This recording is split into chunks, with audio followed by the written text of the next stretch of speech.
Kamusta mga ka-farm? Welcome sa episode 2 ng ating Red Claw Crayfish Farming Tutorial Series. Sa video na ito, pag-uusapan natin ang tamang pond setup para sa matagumpay na pagpapalaki at pagpaparami ng Red Claw Crayfish. Tandaan na ang pond ang magiging tahanan ng ating mga alaga, kaya mahalagang maayos ang pagkakagawa at maintenance nito. Hindi kailangan ng mamahaling setup para makapagsimula sa Red Claw Farming. Maaring gumamit ng earthen pond, concrete pond, tarp pond rooftop tulad ng ginagamit ko, basta maayos ang kalidad ng tubig at sapat ang espasyo para sa mga crayfish.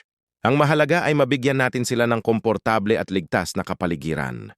Isa sa pinakamahalagang bahagi ng pond setup ay ang pagkakaroon ng mga taguan o hides tulad ng PVC pipes, hollow blocks, at iba pang ligtas na materyales.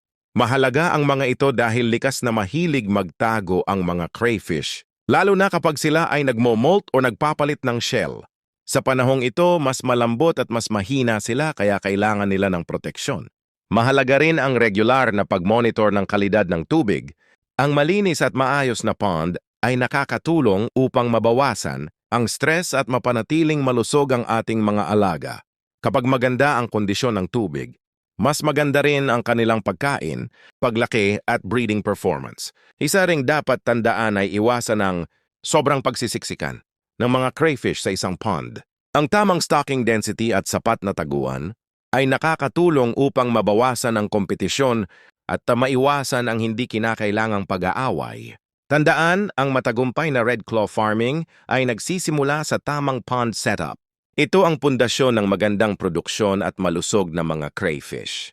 Kapag maayos ang pond, mas madali nating mapapalaki at mapaparami ang ating mga alaga.